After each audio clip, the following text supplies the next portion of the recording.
guys, welcome. Today I would like to talk about something that happened last week. I was going to the grocery store to make a purchase for some items that I'm going to use in a video. The grocery store, which is close to my home, has an outdoor patio. I think maybe because they have a grab and go section, they would like people to sit down outside the grocery store and have their lunch before going back to work or whatever. There was when I was walking by, I could see a young man sitting down with his head down on the patio. It was around maybe 6, 7 o'clock at night. I didn't really think much about it because maybe he was just taking a rest or whatever. By the time I got a little bit closer to him, I noticed that he was sobbing.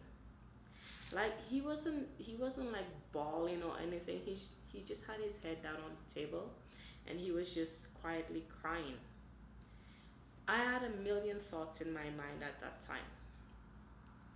Should I say anything to him? Should I ask him if he needs help? What should I do? I even hesitated while I got right close to him, but I didn't do anything. I was afraid that if I spoke to him and I said anything, he would respond aggressively. You know, when somebody is hurt, usually they would respond with very defensively, and I was afraid that my interfering might make him get upset with me. So I did nothing and I went into the grocery store. I am so disappointed in myself.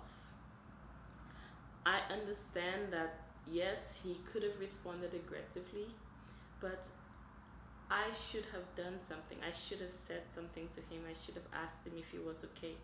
What if my asking, hello, are you okay, would have been the only thing that helped him? Maybe he was in a desperate situation and he just needed one person to say, yes, I see you, you're alive, I can see that you're here. And what if everybody else just walked right by him and nobody helped him? While I was in the grocery store, I said to myself, if he's still outside, I will say something to him on my way out. But honestly, I was still afraid. I was afraid that he would not appreciate me interfering. And by the time I left, he was already gone. It's been a week since this happened, and it is still on my mind. I cannot stop thinking about it because I used to always say that if anything happens, if I see somebody needs help, I want to be one of the people who actually helps. I want to be one of the people who goes, I can help you. I'll call this for you. I'll do this for you.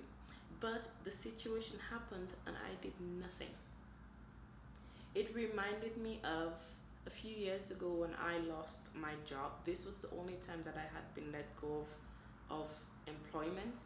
I had worked at this department store where they opened up, they expanded, and they thought they might need a cosmetic merchandiser, and I was hired, but the business was not doing as well as they thought it would, so my position was terminated. I was so shocked that it happened because I was not aware that anything was wrong. Well, okay, no, I was aware because the business really wasn't doing well. I could tell, but I didn't think that they would let me go regardless. So I remember being so surprised at this situation, and then I am a crier. If you so much as play a sad violin song in a movie, I will start crying.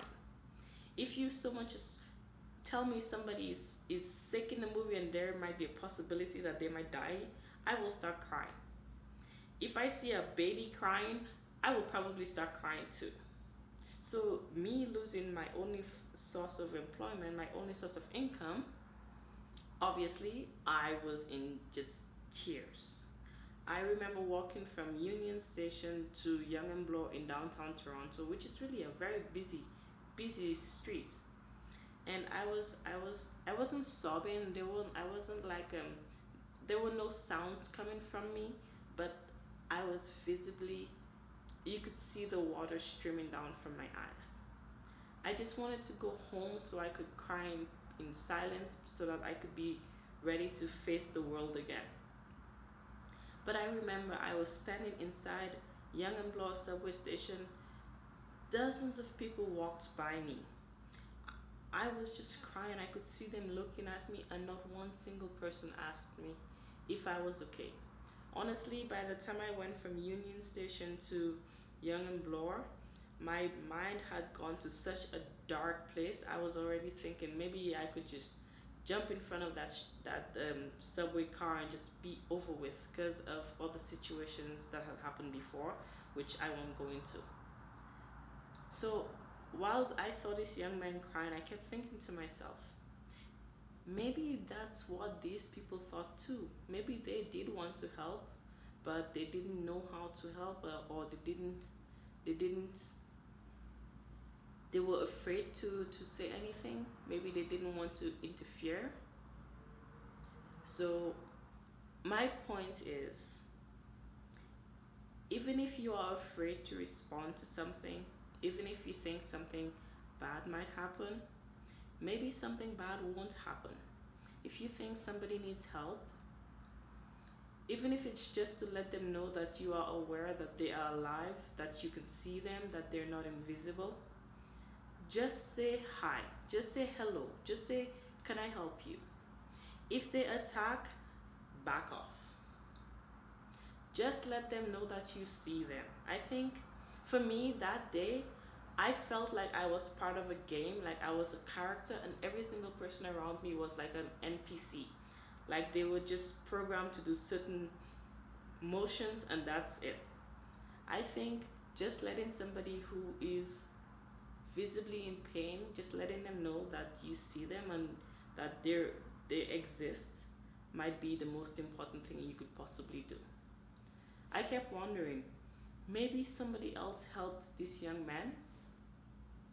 Maybe while I was in the grocery store, somebody saw him, and somebody did what I didn't do, and they said to him, hey, are you okay? Can I help you, or do you need me to take you somewhere? I hope and I pray that is what actually happened.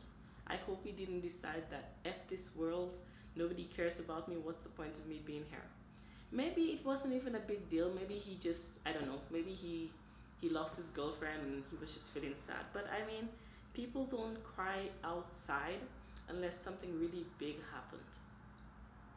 So this is what I wanted to talk about today. That's about it for today. I know it's a little bit depressing, but it's just been on my mind, and I cannot stop thinking about this young man, and I just really hope that he's okay, and maybe somebody helped him. I will see you guys next Wednesday, where we will talk about something else that happened throughout the week, and maybe my thoughts about it, and let me know what you thought about the situation. I know I responded badly. Let me know how you think you might have responded in such a situation. And that's about it. I will see you next week. Bye.